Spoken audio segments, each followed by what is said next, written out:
Welcome to Wheel Women podcast. I am about to speak with a local cyclist who I race against in the Wessex Cyclocross League, Jen Forrester. She is from quite an epic cycling family in that her husband and her kids cycle too, and they're all pretty awesome.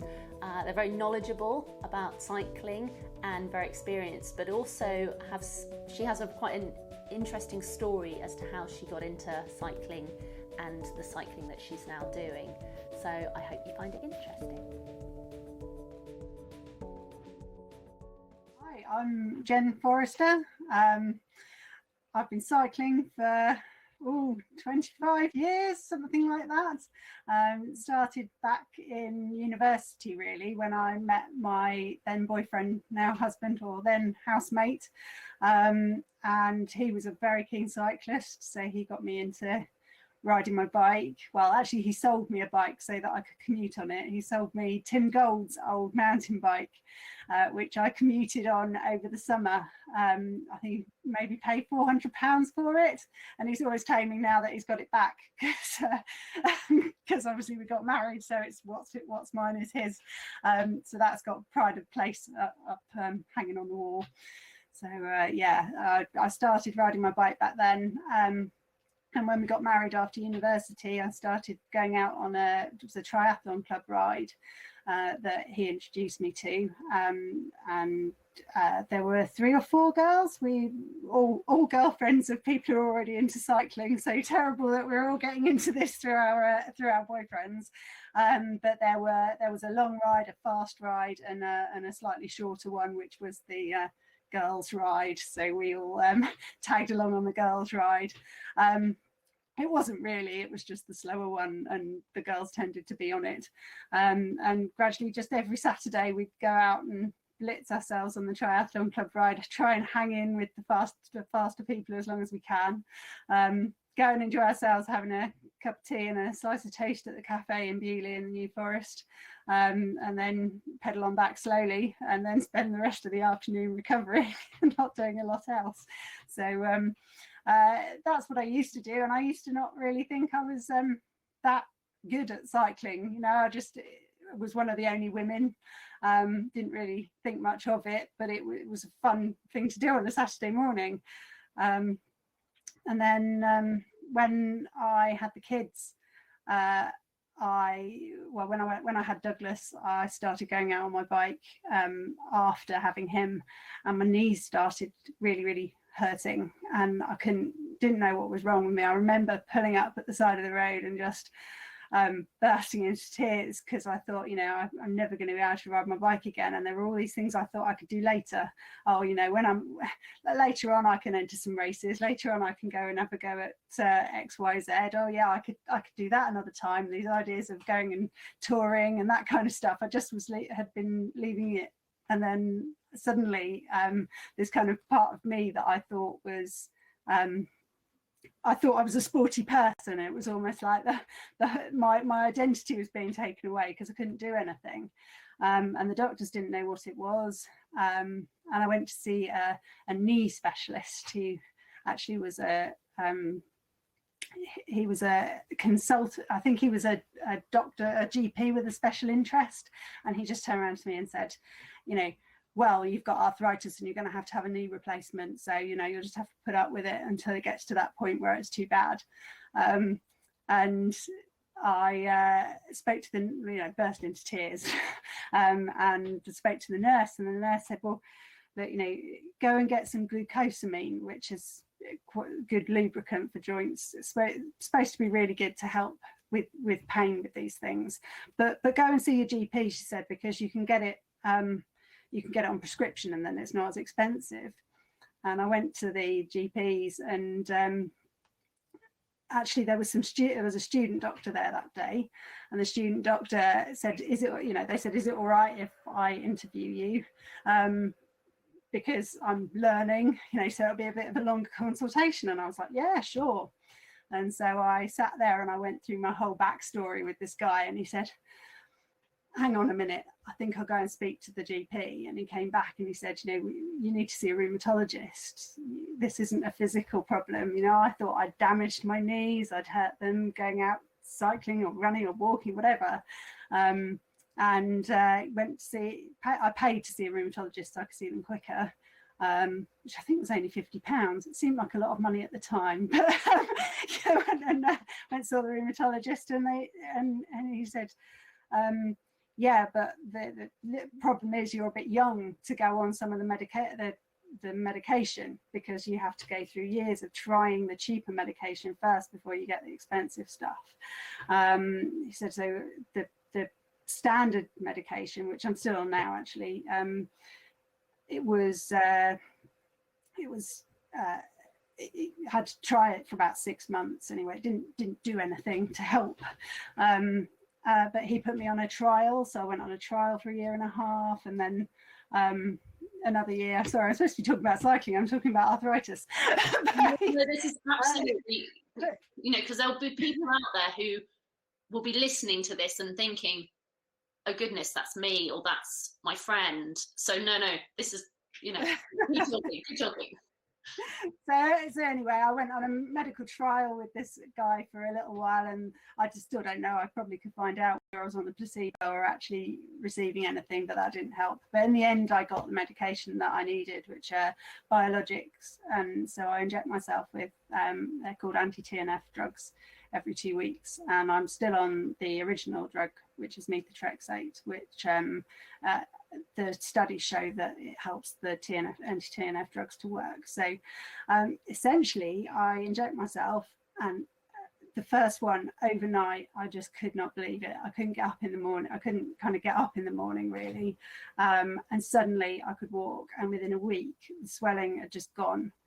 And so after that, back to the cycling, I was like, right, I'm getting back on my bike. And so that really is what inspired me to kind of actually do something with my cycling, rather than just plod along with it, going out when I felt like it, and actually compete.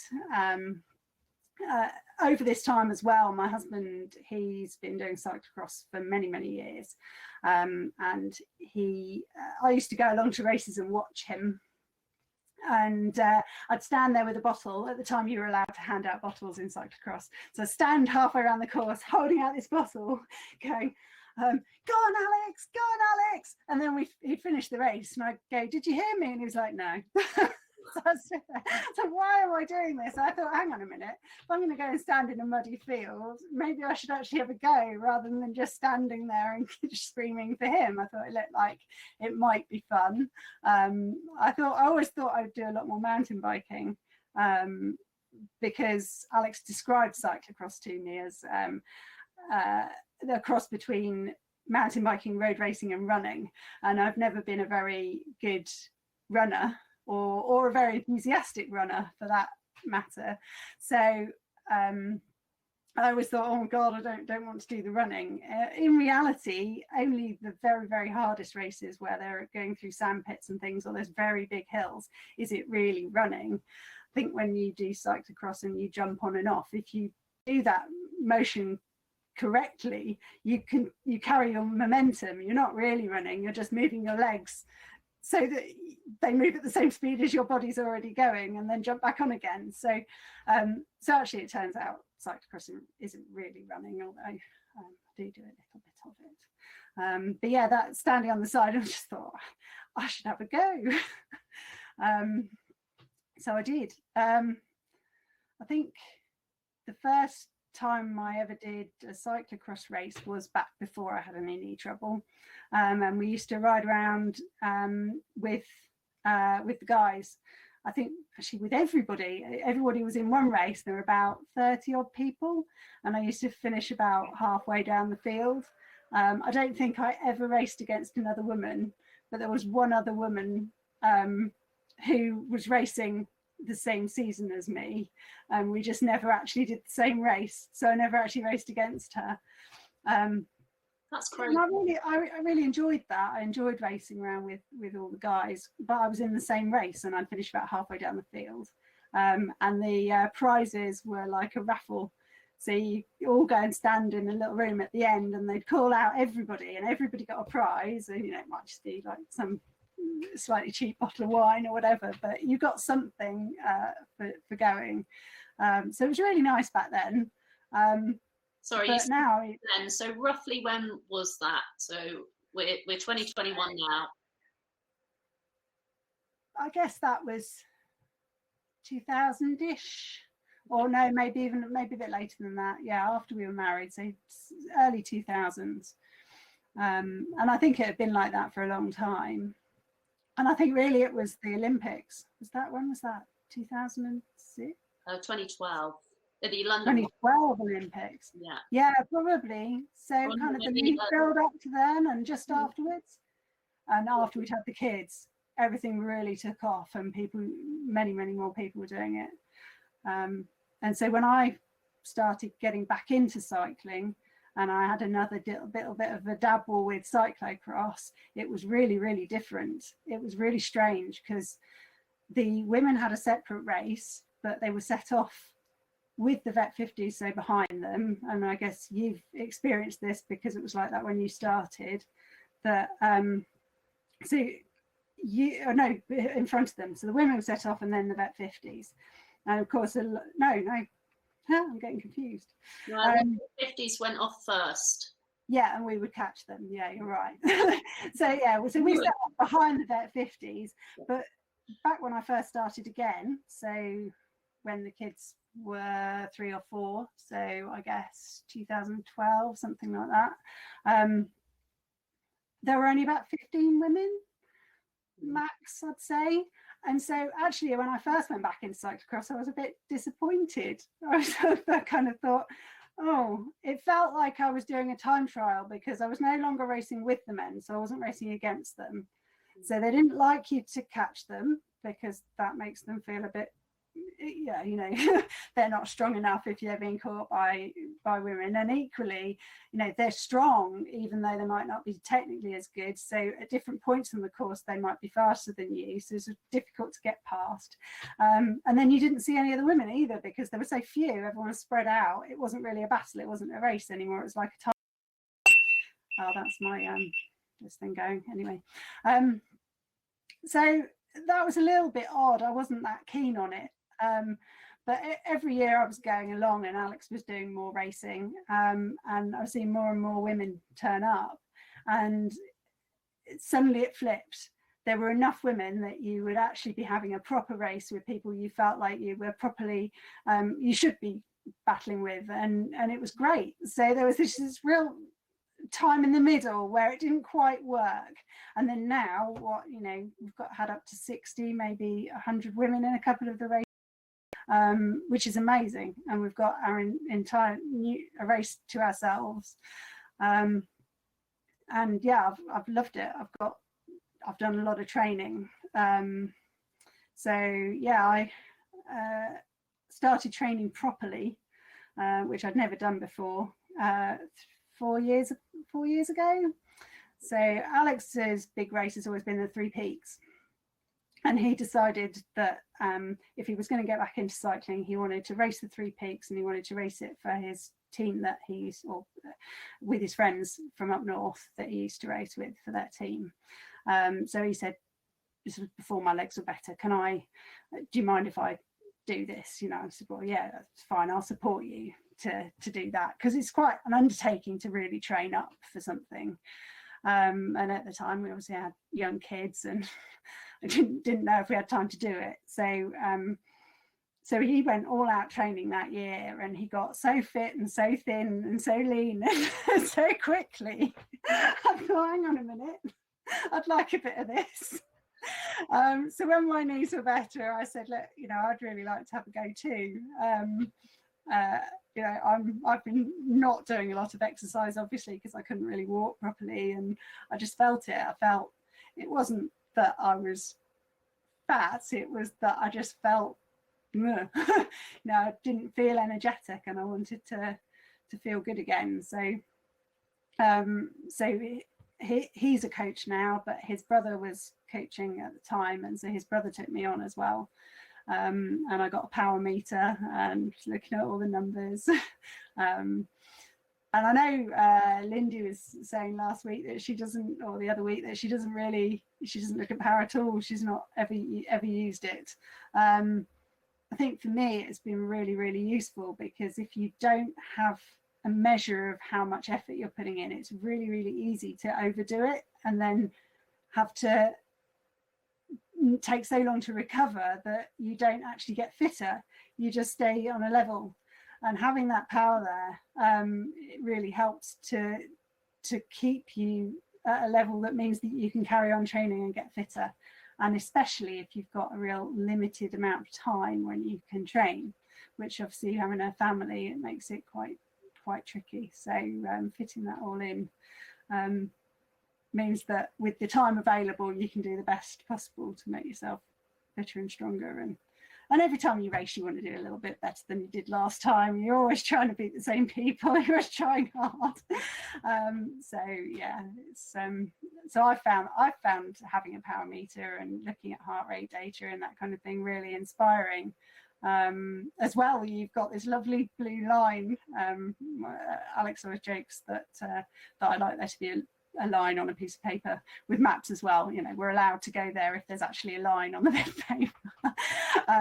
But so yeah, there's this nice blue line going gradually up and you can see it, but you mustn't get too obsessed with it, because of course when you start racing it will go down and you have to kind of take everything with a little bit of a pinch of salt. But it's I really enjoy it. It gives me motivation for when I go out on my own, as well, especially kind of during lockdown. Actually, I didn't, the first lot of lockdown, I just was going out. We decided, it's probably best not to overdo it, just in case you catch this thing, you know, just stay reasonably fit and don't go mad doing loads of training. And then obviously we had to kind of help with the kids' school and all that. So it seemed a bit much to be training at the time, but then I really, really missed it. Like I'd go out and I didn't have any aim to my ride. It would have been fine if I'd been going out to meet somebody and have a nice ride and chat with them, but because we weren't allowed to, it was all going out on my own. It started to get, yeah, it is a lovely day and I'm really appreciating that, but apart from that, I need something to focus on, feel like I've achieved. So yeah, we both of us decided probably August time, right, we're just going to train now and we're going to train ready for the mountain bike season, which is something we've not done before because we've been zoned to cross. So I've been out doing FTP tests and all that kind of thing recently. And it's great because I can see the numbers and I can see I'm getting better, which is brilliant. So, and I think that's so good. It's good for your kids as well to see that. I mean, they ride as well, I know, and to see you out as a family with structured training, I think is some really good lessons for the kids to see. I mean, my daughter's not aware of her figures at all, but the boy's 10-year-old starting to think about that. He's, you know, he wants to be a serious cyclist. So seeing the adults starting to think along those lines. I mean, we had an issue with his behaviour, not horrendous behaviour, but you know, with one of these teams, these school things that he has to do, and I put it into Zwift terms for him, because it was the chat and how it would distract the teacher and things. And she was saying, you know, please don't have a chat in the chat. And I turned it into Zwift terms, and I said, you know, if you're trying to focus on your watts, or you're in a race and you're doing this, that, and the other, and you're focusing on your heart rate, and then there's chat happening, and suddenly he's like, oh, I get it, Mummy. And to put it into Zwift terms, I don't think he was being a pain. I genuinely don't think he just sometimes doesn't get things, and he just seemed to not be understanding why she was just a little bit irritated with the way he'd been utilising this system. And then I turned it into that. Yeah, and he literally got it, and we haven't had any issues since, so presumably it went through. But they are copying by example, you know, the data, they're starting to absorb all that. And I think it's interesting watching them, how they, you know, I never grew up with anything like the sort of data bank that we've got now, the technology that we've got now, obviously, you know, just wasn't there. So it's going to be interesting how they take that understanding of data from a young age. And yeah. Yeah, I mean, we don't show them the data. I'm thinking maybe I should, because certainly they're over the lockdown, they've done a lot less exercise than they used to. I think they're a bit bored of going out for mountain bike rides with us, to be honest. But they absolutely love the races because they go and they make friends there. I mean, the same reason we do. It's really a big social thing, and they've grown up seeing us really enjoy it as well, and I think that's a really big thing. I remember at one point I decided that actually they needed to have their own TV, which most people try and avoid with their kids, but actually it was because I knew that we wanted to watch the cyclocross and the other road races and things on telly, and we were really excited by them, but I didn't want to get it to the point where they felt they were forced to watch them and it became boring. You know, they could dip in and out if they wanted to, so I kind of got second telly just so that we could watch the cycling without getting them to feel like, oh god, not the cycling again. So yeah, I think it's really nice to be able to do something as a family, and that is one of the things that cyclocross and mountain biking, to be fair, do for you. Road racing, the crits maybe, I think big road races is a bit different, not that I've done very many of those, but yeah, it's really nice, and it's nice that there are clubs for them. I'd really like mine to join a club, but actually they just want to race for our team. They want to race for Zepnat because Mummy and Daddy do. I don't know how long that'll last. I kind of quite like them to have some mates they could go out and ride with. But at least they've got each other. So they've been going out the last few weeks. They've been going out, been letting them out on their own to go and have a ride. But yeah, it's difficult getting the balance. I mean, my kids obviously they train, but I think they can train. They don't have to race for the club they train for. I know it's you know, a difficult subject, but they don't have to. I think as they get older as well, you do get kids training, but then they sort of get sponsors and things like that start getting involved as well. So I don't know quite how it all works. We can talk about that at another stage. Well, I don't know. You know, maybe they'll give up. Certainly, Douglas isn't quite as keen as he was, but Charlie certainly is. I think it goes in waves. I mean, like it does with us. You don't do one thing all the time forever. So yeah, I mean, the thing I really loved with skiing, I started off as a kid at ice skating actually, and then went on a ski holiday with the school and became an instructor. But obviously being in Southampton isn't really conducive to doing a lot of ski instructing, particularly not on snow. So yeah, I started to find a lot of things in mountain biking in particular that I used to get enjoyment out of through skiing. I think it's quite similar in many ways. Reasonably soft landing, not quite as soft as snow, but balance wise, and actually, so I had a session with a really good mountain bike instructor, Rick Jameson, and he, in the end, he just said to me, well, hang on, if you ski, just imagine you're skiing down the hill. He was doing downhills with us. I thought, yeah, of course, because you're still doing the same kind of thing with your body. You're trying to keep your weight on your lower ski, if you like, and then be able to turn. So you need to keep your body facing in the right direction. And it's there's a lot of similarities between them. That, and I love problem solving. So I enjoyed climbing when I did a little bit of it. Just the problem solving aspect of it, but my upper body was never really very strong, so it wasn't something I really took to. But the same, you know, choosing your line, working out which way is the quickest, how are you going to do best in a cyclocross race, or which line you're going to take to get down a hill without having to get off, or whatever. I really enjoy that as well. I think I mean, this is a cycling podcast. I mean, there's just so much you can get out of cycling. You don't have to be racing. You don't have to be being the best. You know, if you get bored of one particular type of cycling, you can go and do another one, and it may or well be on a bike, but there's quite a lot of difference between them. So mountain biking is exciting, big adrenaline rush, or can be, or it can be exploring and finding places you've never been to before and sharing that with your family and seeing nature.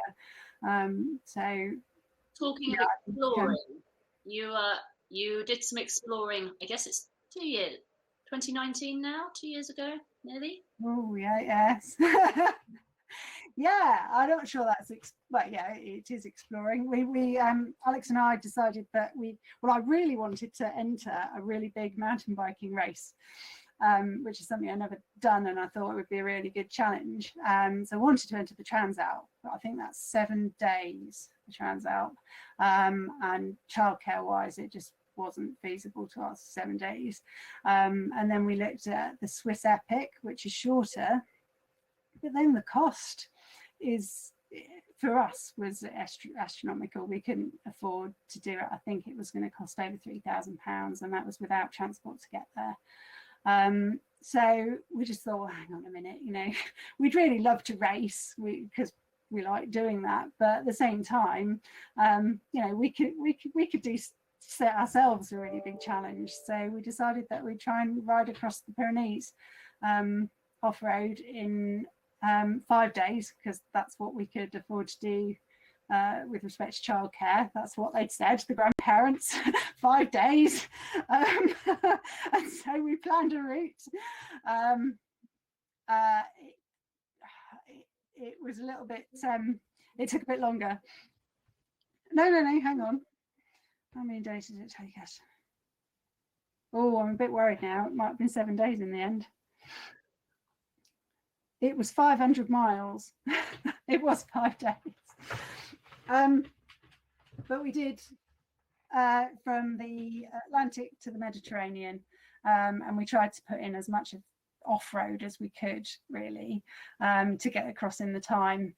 And it was interesting because we knew that the first 2 days we'd put in way too many miles, but the only way we could squeeze it in and find places to stay on the way and get there for the train at the other end was to put in quite a lot more than we thought at the beginning. Then again, we wanted it to be a challenge.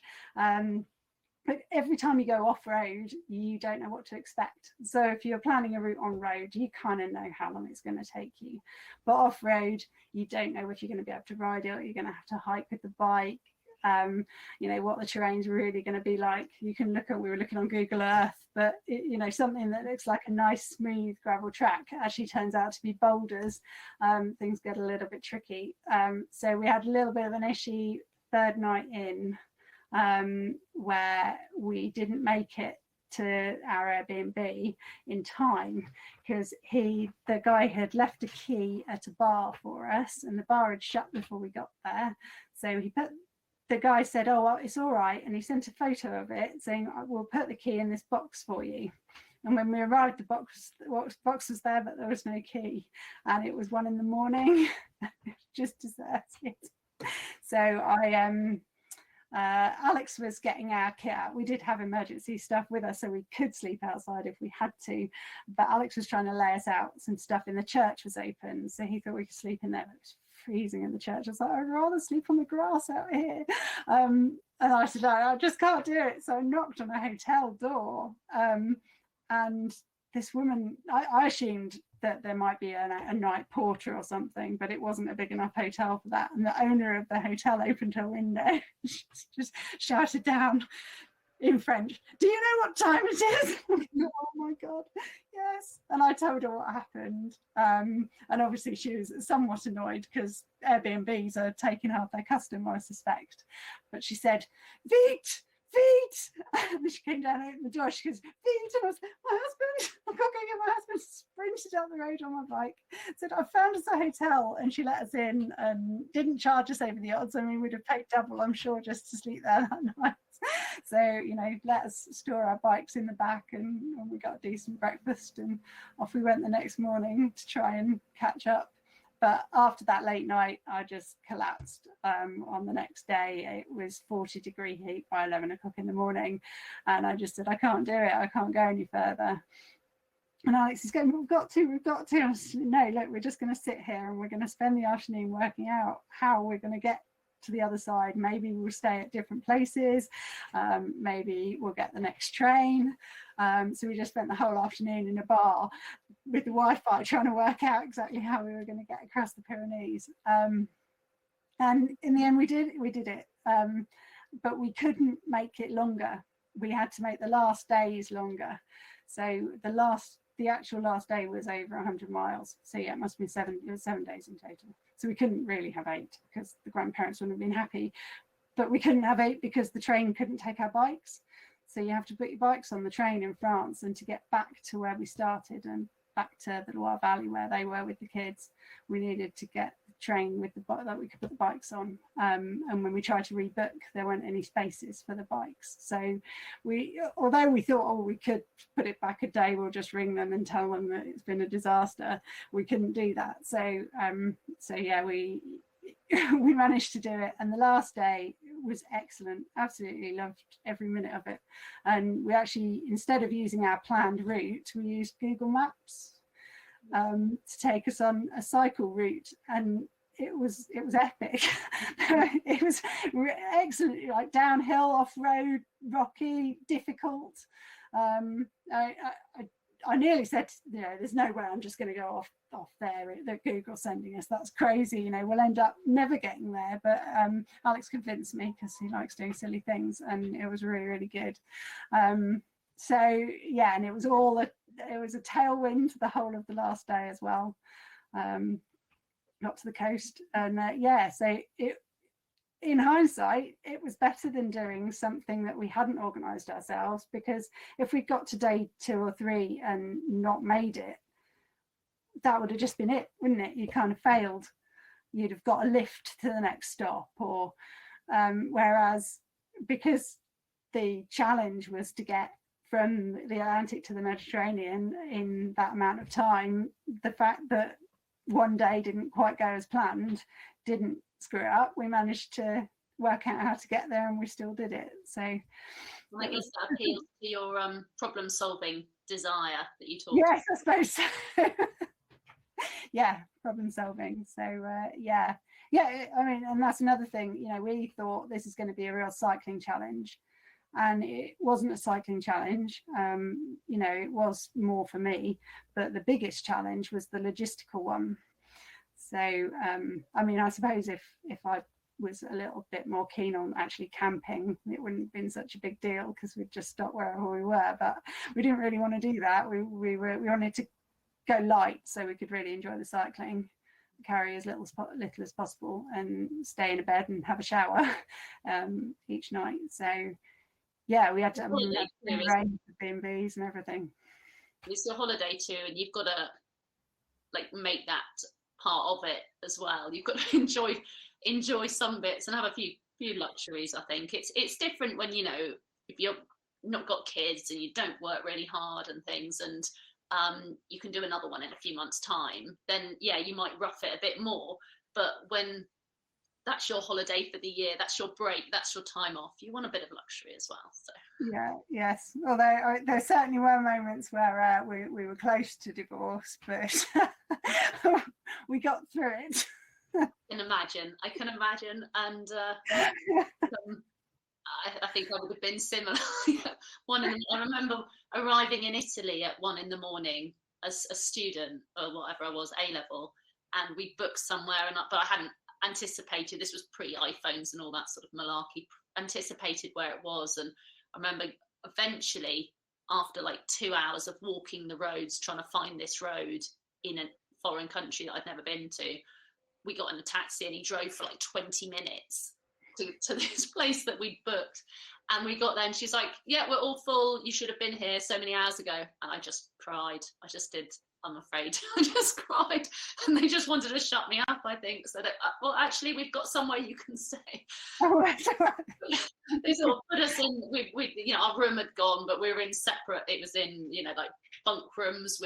I was in the women's one, Phil was in the men's one, and but yeah, it was quite stressful. But then great fun. It's part of life, I think, and learning how to cope with these situations, and you know, we are quite resilient, and I think lovely that you can do it as a couple. I think so many, the men might go off on a men's holiday and the women go off on a women's holiday, but I do think it's great if you've chosen somebody to be your partner for life, that you can go and have these epic adventures with them. And it's certainly on my radar. I mean, Phil, I'm sort of breaking into the idea. I've got quite a lot of things that I want to do, probably when the kids are a bit older, and I know that's this whole putting things off.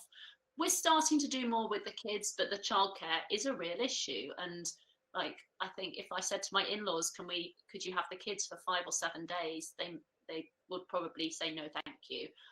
Understandably, because it's hard work for grandparents to have a couple of kids, even when they're older and they're not in nappies and things. It's really challenging. So I think, yeah, my bigger plans are certainly going to be post children, but there's some amazing adventures. I mean, have you got another one planned? Not at the moment. I'd love to do something else like that for sure. I'd really like to go to Scandinavia. That's yeah, it's, but no, not for a while. I think the organisation, I mean, I followed your blog, obviously. You did a daily, or did you do it at the time? No, you wrote it afterwards, didn't he? Is that right? We had to write it afterwards, but only once we got back, just to sit by the pool and recover.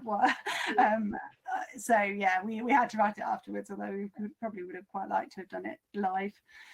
And you also wrote, I think, didn't you? Like, you wrote some and Alex wrote some. Yeah, I think it works quite well. We did one when I did the Three Peaks for the first time last year, and we did a blog after that. And you know, my take on it is quite different, obviously, to his. So we kind of tried to interleave what he might have been thinking at the same time as I was riding. You know, he was at the finish line while I was, you know, just embarking on the last hill, kind of thing. So yeah, so it's nice to get the different takes on various bits. No, it's really, really interesting insight. I remember enjoying reading it and listening to the things that you'd gone through and the trials, and just thinking you both were awesome, to be honest, because really kind. Sounded epic. If you plunge yourself into these situations, though, you just deal with it, like you said. And yeah, Alex was saying he was kind of surprised at how well I coped with being on the top of a mountain in the middle of the night, and I said, well, I didn't feel like we were at risk. I think if it would have been cold or wet or windy, or, you know, if anything seemed dangerous, but actually it was unbelievably warm and quiet, and it was pretty. It was dark, but we couldn't see the view. But at no point did I think, oh my God, we're never going to get down from here. We're going to have to call the mountain rescue or anything like that. It was we've just got to keep plodding on until we get there. Which just kept taking longer and longer and longer. But, did you find the language? Have you got quite good French, Spanish skills? I no Spanish at all. I can speak a bit of French, but Alex has been going to France on holiday since he was a kid, so he can speak it fairly well as well. So we can get by with. Well, I managed to speak to the lady in the hotel. I don't know how, but I understood her, and I managed to get across to her that I'd lost the key. But it was certainly very broken French. So yeah, definitely feel more comfortable doing that in France than in Spain. Was a little bit tricky, but we managed to find someone who was English to help us. That was excellent. I was saying to Alex, you know, if we go up here, there's a ski resort, you know, maybe there's lifts and things. And he was going, no, it's going to be completely barren. There's not going to be anybody up here. And we got to the top, the top of the climb we were on to where it would have been a resort. And then there was the col to go after that.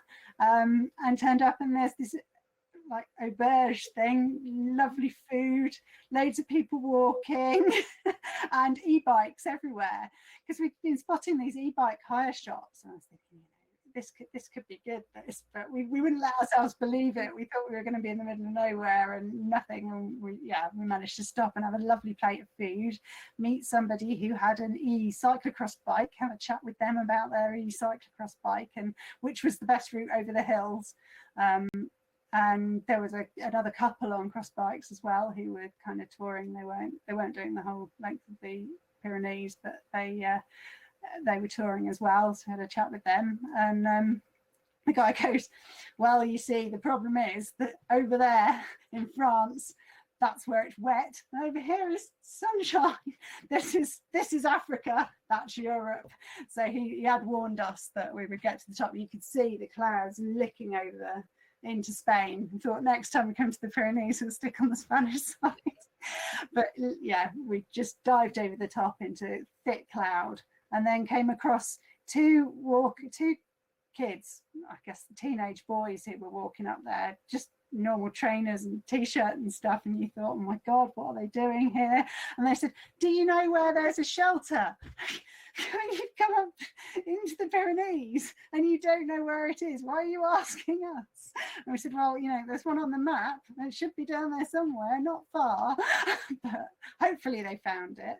And then a little bit later, we bump into this girl who's walking on her own. I think it's quite a thing to do, go hiking in the Pyrenees on your own.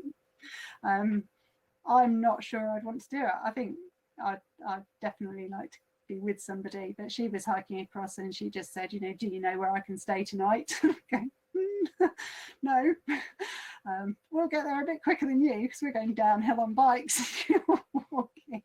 But she turned up, we stopped in a lovely little cafe, and it turned out to be owned by an ex-Masters cyclocross champion. Oh, cool. They were from Holland, and they bought this small place in the Pyrenees with a bar and a little B&B place, and she had her Masters World Champion thing up on the wall. So we had a chat with her about cyclocross in the middle of the Pyrenees. It's a bit surreal, really. I guess yeah. if you like that sort of stuff, it's a perfect place to sort of retire, isn't it? Or go and set up a business and be surrounded by that beauty and opportunities. And you've done a bit of racing in Europe, haven't you? Yeah. Well, well, Alex is quite confident in just doing whatever he thinks he wants to. You know, if he wants to do something, he just goes out and does it. So although most people might not think it'd be a necessarily a great idea to enter a pro race in Belgium when all you've done before is the Wessex League, he convinced me that it would be a great idea. And as usual, he was right. It was really, really good fun. This was the year before they started putting them on GCN, so before they started televising all the cyclocross races out there. And I went to and did the one at Deegan in the dark. So it's the one that they race in the evening on New Year's Eve. Yeah. And it was excellent. I mean, just to ride the course, really, really good fun. I think that having a difficult cyclocross course, it's worth it because you're challenging yourself. Obviously, I got lapped quite quickly. I think I managed to get on whatever TV coverage there was, because just as I came to the point where they were pulling me out, Sana Kant comes past at twice the speed. But the atmosphere at those races is insane, because it's like football over here to them. Really, they're so into their cyclocross in Belgium that there's just crowds everywhere, and you're there was me entering the race, and actually Alex made me a little photo card because all the pros have photo cards, and people collect them. So people were actually coming up to our van and asking me for my photo and to sign my photo cards and give them to them, because they'll have, you know, for every race they'll have their set of cards of the people that entered and where they came and everything. So I was handing out photo cards to people. But obviously I didn't finish in the top. I think I wasn't last though. So that was nice. I mean, there's nothing wrong with being last, and I was perfectly prepared to be there, but it was fun because I had a race. There were people to race against, even where I was. So yeah, excellent experience. Apart from the fact that Alex booked for us to stay on a boat, which I thought might be okay because it was on a canal, but I suffer from seasickness, so I had to eat my dinner outside on the dock. I felt quite quite queasy the day before, having slept on the boat. Mainly because their canals are really wide, and they have lots and lots of boats going back and forth down them. So it's not that the water itself isn't pretty flat most of the time. It would have been fine then. It's just every time a boat comes through, oh no, this is bad. The second night was okay because it was bank holiday, so there wasn't any traffic, well, boat traffic. Did you have the kids with you then, or was it just you two? Yeah. So the kids, pit crew, help in the pits. It's interesting because you get these very officious people at races in the UK, at national trophies and things, and like, you can't have your children in here, and then you're at a professional race in Belgium and they're absolutely fine with it. I suppose that there's a bit of a middle ground, because when the kids are very small, it's obvious that they have to be with you. You know, I've come from another country, my children, I need to look after my children, I can't just not have them in the pits with me, I can't just send them off. But as they get a little bit older, there's this middle ground between, are they old enough to be responsible in the pits, or should they just be sent somewhere else? But they've never had any trouble getting into the pits to help out at the professional races. They've always been really, really good. And I think, again, them experiencing that, it was like a family holiday going to these races. They didn't get to race, but some of them, they put on, at Leuven we went to, they put on a kids event beforehand, so the kids get to ride the half of the course. They always want to ride more of the course, but they're not really supposed to. And we also went, and Alex, the day after Diegem, Alex also raced the Sven Nys Baal, the GP Sven Nys, and there as well there was a kids event, and Sven Nys was there and took them around the course, and then, you know, after the race had finished, we went around the whole thing with them, so they got to have a go on the course as well. So yeah, it's inspiring for them, I think, to see the popularity of it and the excitement and everything. I think that's one of the things that's made them really want to carry on doing cyclocross as well. So yeah, I think seeing that career path is really important. I mean, I've talked about it with women and the sort of the women's career path, or sometimes lack of, in the various cycling disciplines. But I think it is important for the children as well, and actually for the youngsters to see where they could go with this sport, because it's not quite the same in the UK. There are obviously nationals and some big races, but we just don't have that sort of career look to it. You know, you've got to go over to Belgium and race over there, realistically, the way things are at the moment. So my kids watch it on the TV, and that's kind of shown them where it can go. And it is like the Premier League over there, isn't it, with the sponsors and the TV coverage that it gets and the commentary and the detail that they hear. But yeah, being absorbed, being surrounded by it in person, that's just got to be kind of mind-blowing for them. Yeah, I think the key there is that, you know, Tom Pidcock, for example, you know, he's clearly does what he wants because he loves it. And he's managed to get to the top, and he's riding road and time trial and everything, and he gets to be in the team that he wants to be in. And it's the same with Wout van Aert and Van der Poel, particularly Van der Poel. He enjoys cycling, and that's key. You can see it's been about fun for him, and I think that's really good for the kids to see, that you can get really far in a sport because you love it. It's not just about you have to put in the effort, but it's not like a job in that respect. You have to love it too, and especially when you're their age, it's about just having fun. Yeah, and I think they do. I think there's say the Wessex League. I've seen some photos from back in the day of the Wessex League for the kids, and what it is now. There are so many kids doing it, and it's just wonderful to see. It's so lovely to see them giving it a go, you know, getting out of breath, being competitive, and just learning to do something to a really good standard, but also not being scared to be competitive, because it can be, quite intimidating. But these kids are learning to get on that start line. It takes a lot of guts just for them to get on the start line and start. I mean, I remember Tilly in a race we went, and it was snowing in Abingdon a few years ago, and the kids raced in snow, and I mean, they had like this much snow under their cleats and things, because it just all, oh, it was just, Yeah.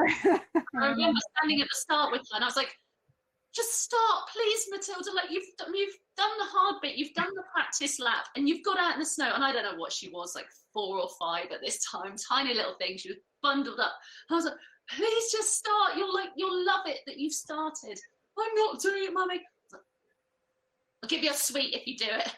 And she started, and she finished it, and she loved it. And now it's the story of when I cycled in the snow, and I knew that she would love it, and I knew that she would be so proud of herself if she did it. But it took the bribery of a sweet to get her. But we got there.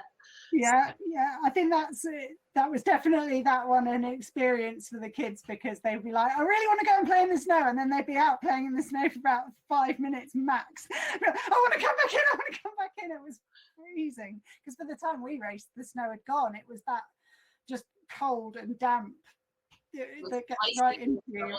Yeah, really cold. So cold.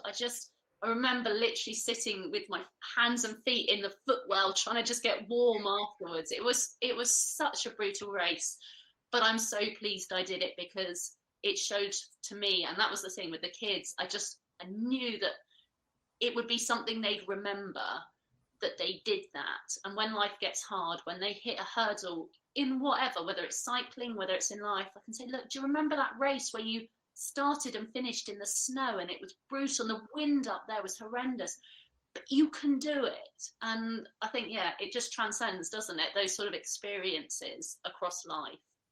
Yeah, for sure. Well, and people who talk about, I don't do a lot of riding inside. I don't ride on the turbo if I can avoid it. I like to go out, but a lot of people don't like going out in the rain, and I would say that's one of the best things about going out when it's cold and wet, is being back in the warm and doing nothing except sitting in front of a fire and watching a movie or whatever floats your boat, really.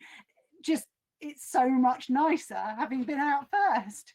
If you just sit around in the house all day, you don't feel quite as good about just being there in the warm. It's great once you've been out. You feel like you've conquered the elements and come back, and everything seems great. So it's well worth getting out in the rain. There's nothing wrong with on the turbo. I know you love Zwift as well, but I think getting outside in the weather and the elements and coming back again is great.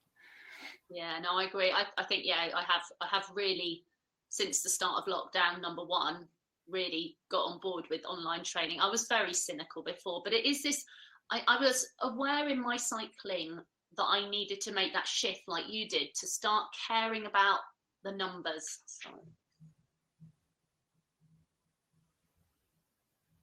I just had a camera fall. I'll go back. I had an awareness that I needed to make that shift with my training. I needed to up my training. I needed to start focusing if I wanted to see improvements. I mean, technically, there's still a long way to go, without a doubt. But husband would berate me. So if you did some training, some structured training, you could be so much better. And I was like, well, I haven't got time for that. And Zwift's just given me that sort of, I guess, the platform. I love the racing on there and the competitiveness. And it has made me do workouts and start thinking about my data a little bit more and my numbers. Not, like you say, not obsessively, but just every so often I get an FTP increase. Oh, okay, things are going well. And I moved up a category in racing. Oh, I'm obviously, things are improving. And and it has just given me that. And I think with the kids as well, it's allowed us to throw less time at getting better. But there is nothing like going out. I mean, we were out yesterday in the sunshine, and it was just glorious. Mud. It was cold. It wasn't crisp. It was just cold. But it was cold and sunny, and it was just lovely to feel the wind in your face as you went downhill, and you can't beat that.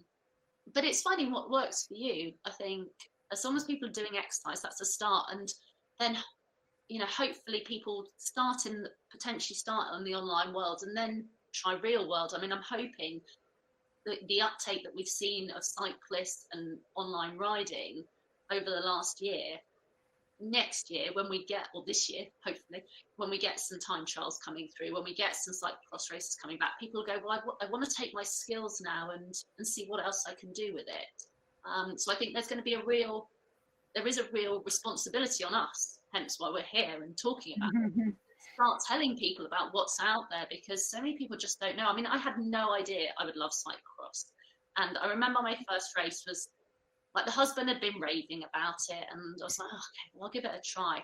And actually, I have a photo of me at my first race on the start line, and you are next to me, having a little natter. And I didn't know you at all, like, never met you. And you literally, we're mid flow in the conversation in this photo. I don't know what we're talking about. I was probably saying, oh, this is my first race and I'm nervous. And you're probably saying, don't worry about it, just pedal and it'll be fine. And it was awful. It was such a hard race, but I'm so glad I did it. Where was it? It was that one. It was a Newbury one that we don't do anymore. I think it was at a school. And the Mary Hare School. Could have been. There was a big playing field, and then it went off somewhere, and then I remember there was this tight little ditch bit or something, and then there was this drag, which now would be just probably nothing, but at the time I just was like, oh my god, am I ever going to make it to the top of the hill? And then I've got to do it again. I had to do it, I don't know, 4 times, 5 times, how many laps I did. And then there was some hairpins up and down a bank. The sort of school was there, and there was some hairpins up and down a bank, quite steep. And but yeah, it was just horrendous, but it was such good fun. And then the next one was horrendous but good fun. Good fun. Sounds like cyclocross. The next one was like a bit easier, and then they sort of get hard again because you start pushing yourself in different ways. But that first one, yeah, I remember just thinking, oh my goodness me, but I'm going to do it again. Yeah. Yeah, type 2 fun, don't we call that? Yeah. But it's worth it. And I think, yeah, seeing the opportunities out there, as you said, with your touring, what you can do with your bike, there's the racing, there's just riding for fun for half an hour, there's the commuting side, there's just so many things that you can do with it. Yeah. So but until lockdown, or until the COVID problems, I would without fail pretty much go out on a Thursday night mountain biking with a club. And it doesn't matter, I'm not going out there to train, I'm going out there to enjoy myself on my bike and go to the pub afterwards, and that's it's nice. It's not great for the training, I don't suppose, and sometimes my heart rate doesn't get up very high, and it really is just a natter, but it's great because it just keeps you enjoying riding your bike rather than just focusing on those. I want to win a race or be in the top 10 in a race or whatever. It's it just reminds you why you're doing it. So I agree.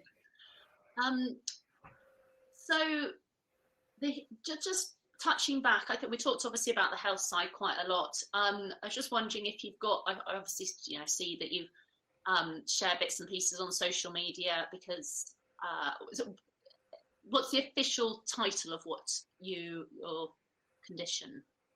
I officially have a psoriatic arthritis, which is a type of autoimmune reactive arthritis, and for me it was brought on by childbirth. So where your immune system overreacts to some kind of trigger and then starts attacking you rather than protecting you. So it attacks my joints. So it's not like osteoarthritis that you get when you're older and your joints start to wear out and then they get inflamed. The immune system causes the joints to get inflamed, and then therefore they get damaged if you can't get rid of the inflammation. And you can't do it with just anti-inflammatory drugs. You need something that will actually stop your immune system from attacking you. So that is what I have.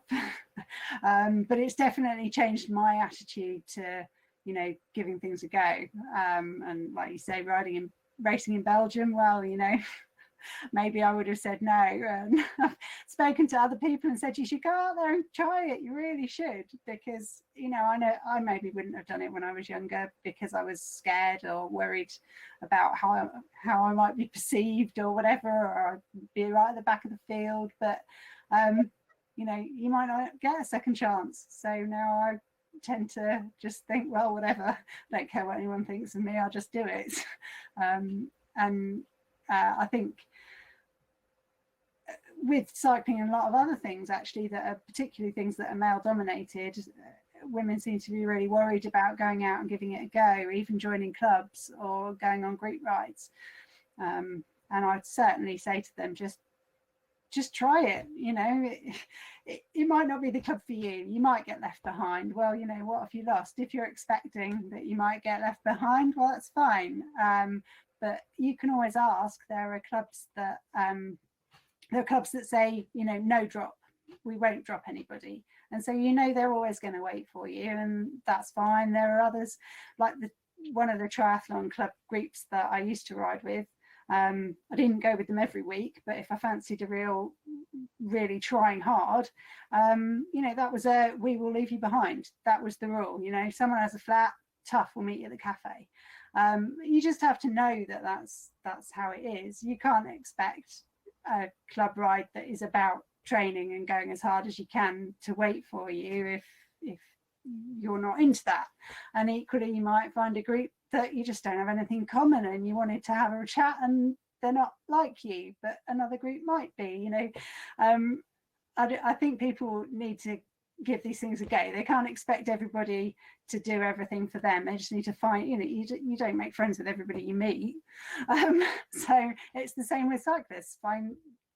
Keep trying and you'll find a group of cyclists that you get on with and you can go out with them. Or, as I think Lindy said, you know, get your friends to come, get them to get on their bikes, come and have a ride, because it's great to have somebody to ride with. So yeah, a couple of people that I used to ride with a lot now living in other countries. I'm hoping they didn't leave because they didn't enjoy riding with me. But it's a real shame I haven't got that anymore. I haven't got somebody I can go out training with. There's a girl who now lives in Oslo, Alex DM, really inspiring because she was a real go-getter. She'd always give everything a go. She's now doing lots of cross-country skiing out there. But she does bikepacking on her own, which I wouldn't necessarily do, but she obviously really enjoys that. But she used to come out, she'd just say, oh, whatever training you're doing, I'll just do the same. Are you serious? I'm just about to do 7 intervals up this hill. And she's like, yeah, I'll give that a go. So all right then. Absolutely nuts.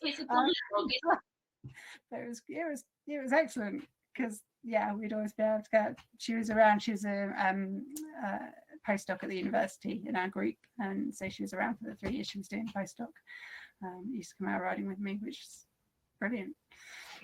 Linking up with people is hard. I mean, I've seen people in the village. Like I saw somebody the other day, and they were on a cross bike, and they went off down a track, and I thought, okay, well, they live here, and I was tempted to go and just stalk them and say, like, right. I'm not sure how well that, how well that would go, and if they end up being a youth or something, their parents might think I'm being very, very weird. But it is, you see a woman on the bike, and oh, who is this person? You might go get on Strava and see who was riding that route at that time, and that once actually, and connected with a group of cyclists who were riding out of Hargroves and things like that. And then I went on one of their club rides, which was really good fun. They were a really nice bunch. But it was going to Totten to get on a ride, which for me meant either taking the bike with me, or husband was like, just cycle there. And I was like, then I'm cycling back in the dark, having done a really long ride and potentially being exhausted. And actually, I find that really intimidating. I don't want to be out, at dusk or potentially in the dark, even with lights, if I don't feel I've got the power to get away if something weird happened. And there's some horrible drivers out there. I mean, they're really, even yesterday out with the kids, there were some really unpleasant, close drivers. And so, yeah, anyway, so I never went again, but they were a really nice bunch of people. And I think that's the thing, you jump into these different groups and see what works, see who you enjoy working with. And hopefully now that cycling has exploded a little bit more for women, hopefully there's going to be more women out there, but we've just got to track them down and get interacting with them and get talking with them and find out who they are and what they want to do. And it may be that they actually really love riding on their own and having some space on their own because they have a really high pressure job or kids irritating them constantly, or it might be that they're desperate for company too, but they just don't know where to go. So there's a guy called Dave Harding who set up a Southampton Cyclists, he's called it. I think he used to be Satonia, but I think he's done a brilliant job of encouraging people who might not have joined a club before to come out and ride. He bills their rides as a kind of park run for cyclists, and I think he's right. It's great. I pointed one of my friends towards his rides because he was someone who just had a hybrid bike and he was pootling around on it, and he said he was really enjoying it and wanted to do a little bit more and maybe get a proper road bike. And I said, well, I don't know anything about this group, but it sounds like might be the thing for you. And he went along and he hasn't looked back. He's really loving it. And they do rides every Saturday morning. And they've got various different speeds of group.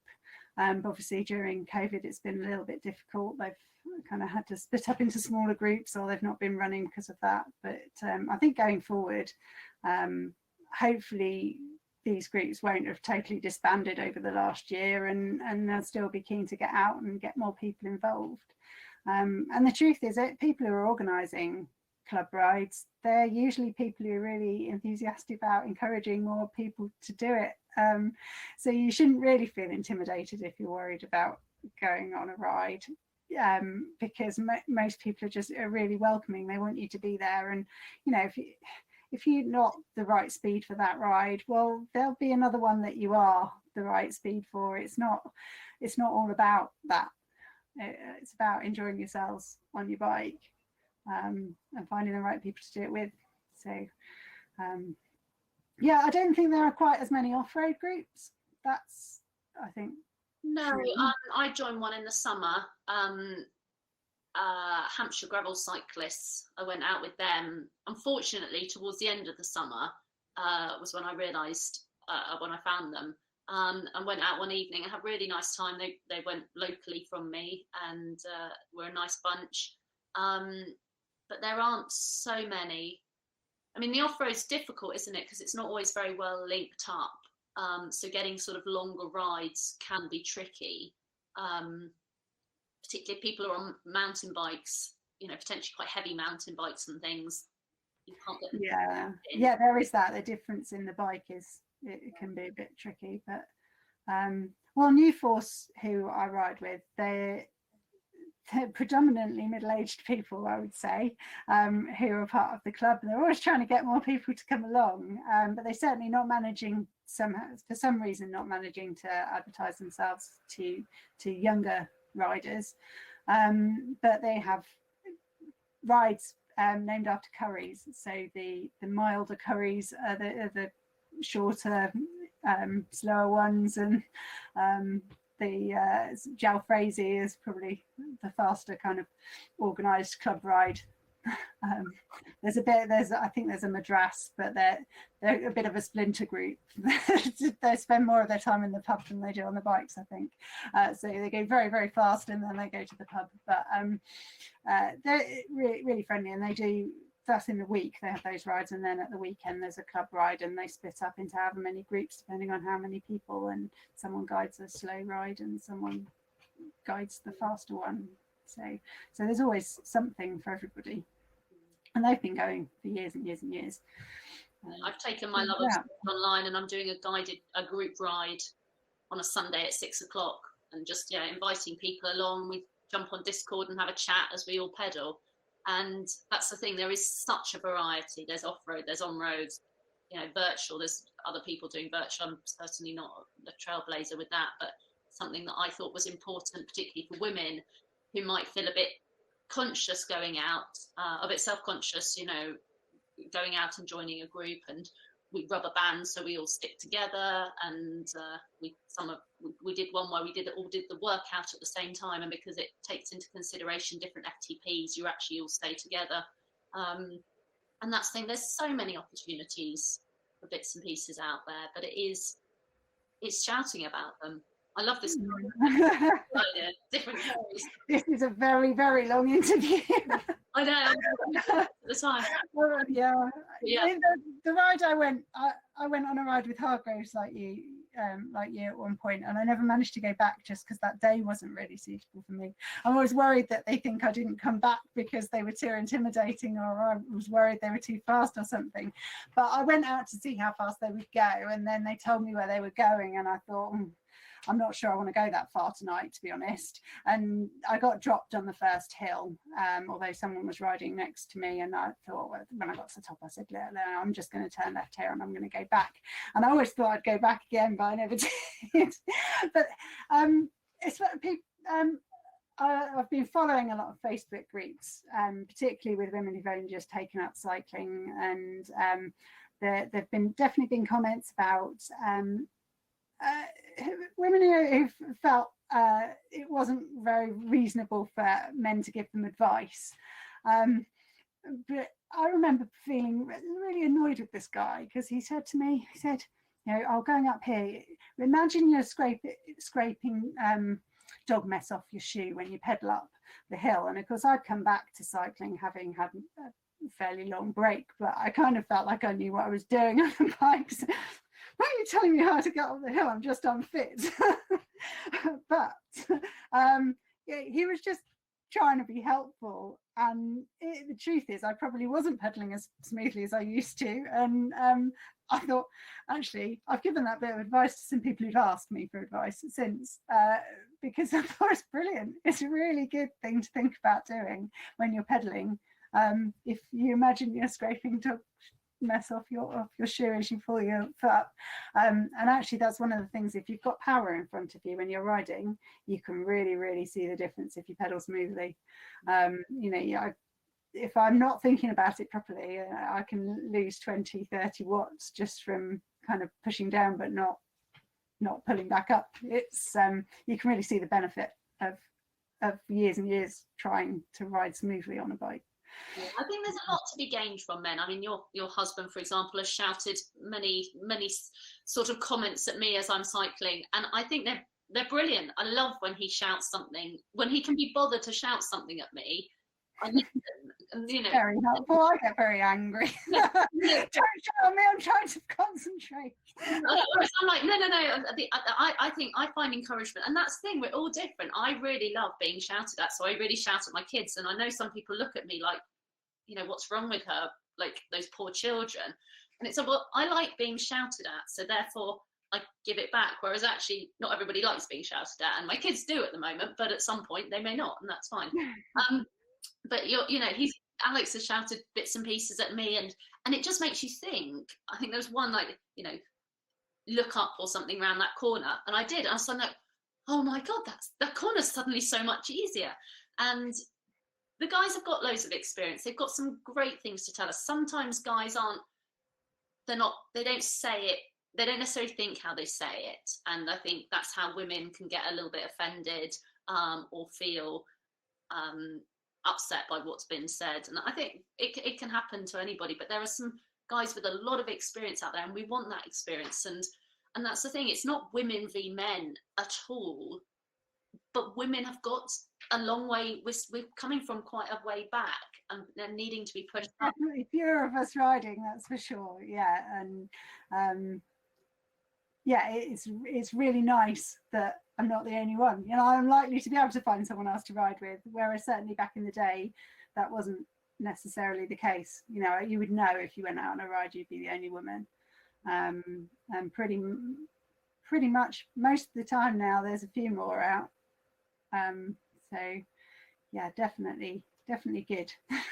It's got to be good. It's got to be good for the next generation. It's got to be good across life, I think, you know, to see the equality. It's got to be good for your boys growing up seeing a woman and a mother doing things that make her happy too, you know, so that they go off into the real world, you know, with that in mind. I think it's got to be positive for future generations. I don't see how it can't be, to be honest. You know, the whole emancipation of women, and you know, that's it's just like it's making it work so it works for everybody, rather than just say, right, woman, your role is standing there with my water bottle every time I come round, which I'm sure Alex never ever did, but that's kind of assumed. And I was I just wanted to be involved. They didn't really have pits back then either. They had they didn't have pits. You put your bike, a spare bike, wherever you wanted on the course. And he didn't think I'd want to get involved with that. But actually, one of the best things has been being part of the pit crewing at cyclocross races. It makes the whole race into a team effort, a kind of family affair, which you don't get in any other form of racing, not really. Mountain biking, you do have pits, but the course is much longer. You don't really see people come through, and most of the time you don't need the pits. It's not like you're changing bikes every lap like you can be in cyclocross. But I've made loads of friends in the pits. I met Lindy in the pits. I mean, I raced against her, but I also, you know, I kind of met her and actually chatted to her in the pits. She really inspired me to actually get out there and do a proper full season and give it another go when I met her, because she was just so enthusiastic about the whole thing. And I thought, yeah, I'm sure I can be more enthusiastic than I was. And yeah, there's something in cyclocross for everybody. Yeah, I'll keep going back to it as well. The fact that it's a fixed length of time, that was one of the things that made me think, yeah, I'll give this a go. Because I thought, well, I'm not going to be miles behind and not come in till an hour after everybody. You finish on the lap that you finish on when the leader comes through for their last lap. So it's never that you're out there on your own for ages. And there's always someone else to be racing against near you. There is now, anyway. If you're on I think it's a fabulous sport, and I think the pits, I love the pits. I've really missed this year because we weren't allowed the pits in the few races that we had, and that's a day out, is the racing and the pits. And I think it's so good for the kids. It teaches them some humility to be in the pits. It's not just about, you know, mummy and daddy running around and getting them their nice bike and getting them on their bike and sending them off. They're learning what happens if you judge it wrong and your bike breaks and because you've got too much mud, and they're learning that it's a team effort. And I think that's so important for them in life generally, to learn that you don't just turn up and race and go home and then daddy cleans your bike or mommy cleans your kit or whatever. You're part of the process of making sure everybody has a great day of racing. Yeah, we took our two to a race down in Devon, and they were the only two kids in the pits, because it was, again, they haven't got as many entrants down there. So this was a race where Alex and I were racing at the same time. So like, right then, kids, this is your job today. But everyone who was there supporting their riders, they were really helpful to the kids. You know, they just had a bucket. There's no jet washers or anything. Nobody done a jet washers. We're back to bucket and a brush and a stick or whatever, and we prime them on exactly what bits they should be washing. And we were changing every half lap, both of us. So that's 4 bikes coming in to the pits every lap. And they did it. It was excellent, and they remember that. They really loved it. It's that time where they did it. They were in charge, and they were able to tell the other people in the pits what they were doing, and they were really proud of themselves as well. So it was excellent. Yeah, they're superstars, your kids. I remember watching, you know, at the national scene. I've never been. I've never thought they'd let you down in the pits. They get it. They get how important it is for everybody racing. And they get that they're an absolute asset. I mean, they really are. Whatever it is, you know, a credit to you guys, because they are so sensible and grown up in the way they approach it. Yeah, they've seen me muck it up. They've seen the reaction of their father when their mother gets it wrong. You stand up the bike on the wrong side or something. Well, at least once I wasn't there at all, and because I was still cleaning his bike, and I looked up to see where he was on the course, and I'd seen someone else who was wearing black and orange kit, and I just kind of, oh yeah, there he is. Got half a lap to go, and actually it wasn't him, it was somebody else. So I was still fiddling around with his bike, trying to clean it, and then he came in with a mechanical. So that wasn't good. And maybe one other time where I was chatting and drinking coffee, but I haven't let that happen since. Yeah, I have done that. Yeah. Or suddenly gone, oh no, now I need to go to the loo, and there's still half the race to go, and you know, is there somebody that can take over for 3 minutes while I sprint to the loo? And yeah, it gets so sociable, doesn't it? Sometimes you just kind of lose track. Well, I think also when they're racing straight after you, which is how it is some years, you're full of adrenaline from your race, and you're a bit don't really know what's going on, and you're suddenly thrown into this, I've got to be sensible and be ready when I'm needed, and you haven't got it there. I mean, I came into the pits on the first lap at one race, and Alex wasn't there for me, and I just had to ride straight through the pits and carry on going. But you're supposed to come into the pits with the intention of changing a bike. Obviously I was going to change the bike, but actually what had happened was I was a little bit too far. There was a big group of everybody together, and I was a little bit too far over, and I thought, oh well, it'd be much easier if I just go through the pits. And then he wasn't there, so now I'm going to get disqualified. But I think they're a little bit more lenient at Wessex than they may have been if it had been National Trophy. I'd probably have to get off, stand there and go, where are you? And then get back on again to be able to get away with it. At the Nationals, I came in on my final lap, and they thought I'd finished, the people that were pitting for me. And I came in, I was like, I jumped off, and I was like, they're not there. And the marshal, I was like, they're not here. And he's like, just, you can go. I think when you're so far back, like I was, they don't mind. Top 10, maybe they'd have been a bit stricter. But I was like, I tried. Yeah. But it's the way the leagues are arranged is great, because if you go to a national event, there's loads of people from your league. You know, it's almost like they're your team when you go somewhere else.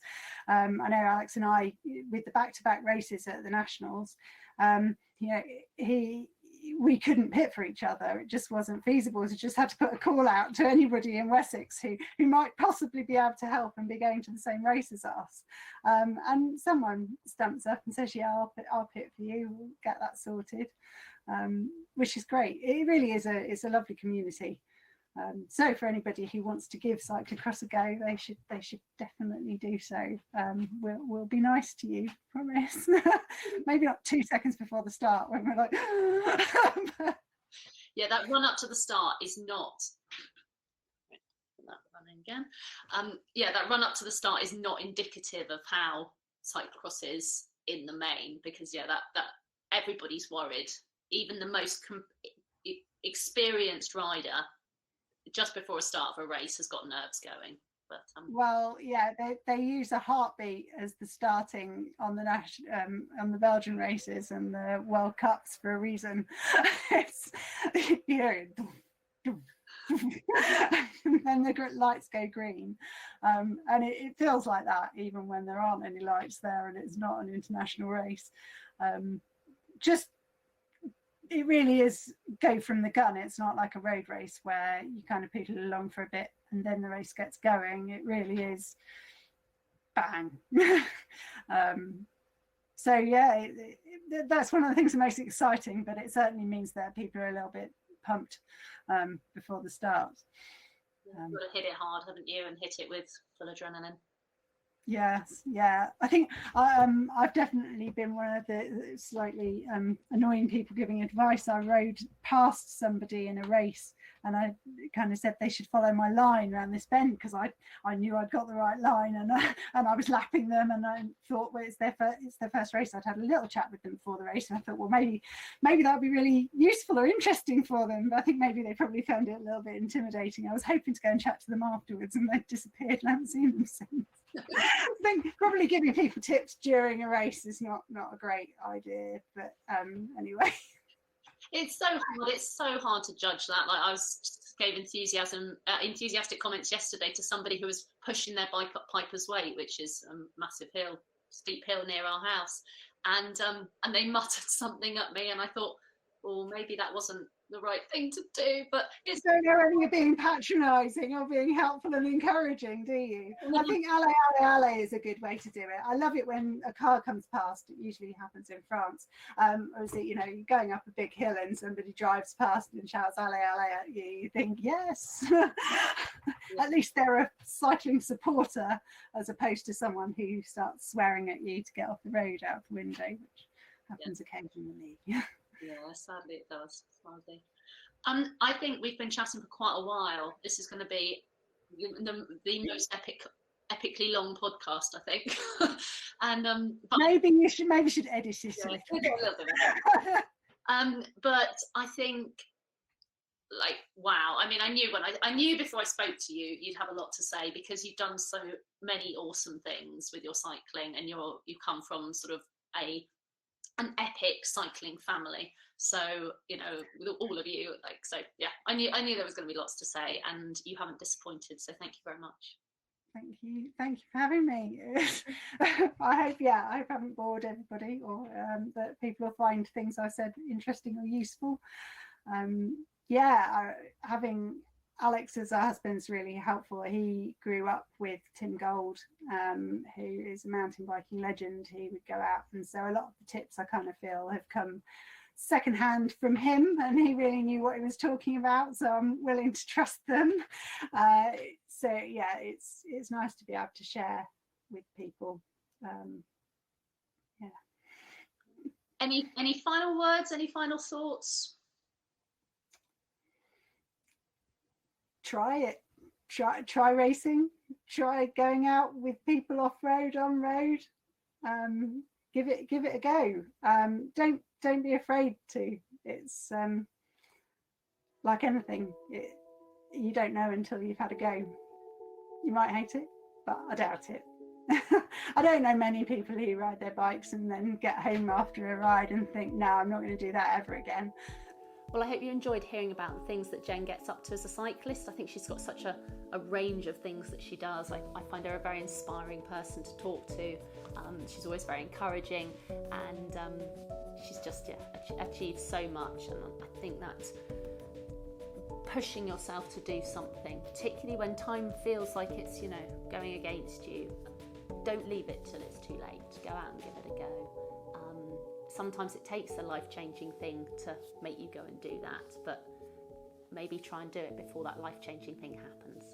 I look forward to seeing you soon. Take care. Bye.